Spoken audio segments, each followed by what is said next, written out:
Olympic games के इतिहास की सबसे दर्दनाक घटना जब फलस्तीन आतंकियों ने कर दी थी 11 इजरायली खिलाड़ियों की हत्या।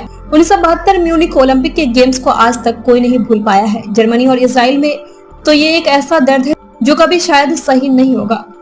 6 सितंबर को फलस्तीन आतंकियों ने 11 इजरायली खिलाड़ियों की हत्या कर दी थी। ओलंपिक गेम्स के इतिहास में 1972 को वो साल कोई नहीं भूलता है जब गेम्स के दौरान फलस्तीन आतंकियों ने 11 इजरायली खिलाड़ियों को उनके होटल में बंधक बना लिया था। बाद में इस पूरी घटना का अंत भी बेहद दर्दनाक हुआ था। इस घटना में इसराइल ने बंधक बनाए गए अपने सभी खिलाड़ियों को खो दिया था। म्यूनिख ओलंपिक गेम्स की शुरुआत 26 अगस्त 1972 को बेहद रंगारंग कार्यक्रम के साथ हुई थी। उस वक्त किसी को यह पता नहीं था कि आने वाले दिनों में क्या घटना होने वाली है।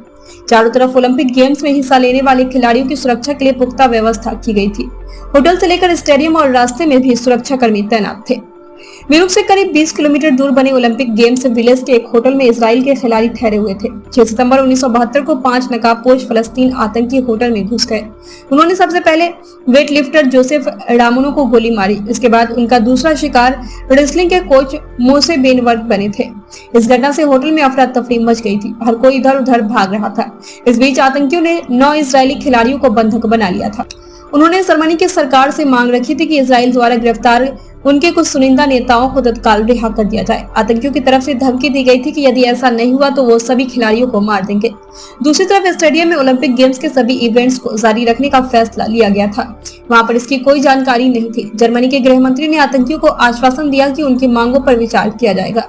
इस बीच जर्मनी ने आतंकियों से बात करते हुए उन्हें एक हेलीकॉप्टर के साथ सुरक्षित कायरो भेजने की बात कही। इस पर आतंकियों ने अपने साथ सभी अगवा खिलाड़ियों को ले जाने का दबाव बनाया, जिस पर जर्मनी की सरकार झुक गई। कुछ गाड़ियों में आतंकियों और अगवा खिलाड़ियों को बैठाकर म्यूनिख से दूर बवारिया एयरपोर्ट पर ले जाया गया। जर्मनी का प्लान था कि वो वहां पर एक ऑपरेशन को अंजाम देकर अगवा खिलाड़ियों को सुरक्षित छुड़वा लेगा। बवारिया एयरपोर्ट पहुंचते ही बिल्डिंगों पर बैठे शार्प शूटरों ने निशाना लगाना शुरू कर दिए। एयरपोर्ट पर अफरा तफरी का माहौल था। आतंकी किसी भी कीमत पर खिलाड़ियों को छोड़ना नहीं चाहते थे। गोलीबारी के बीच एक आतंकी ने हथगोला निकालकर हेलीकॉप्टर पर फेंक दिया। एक तेज धमाके के साथ ही पूरा मंजर बदल गया। चारों तरफ लाशें बिछी थी।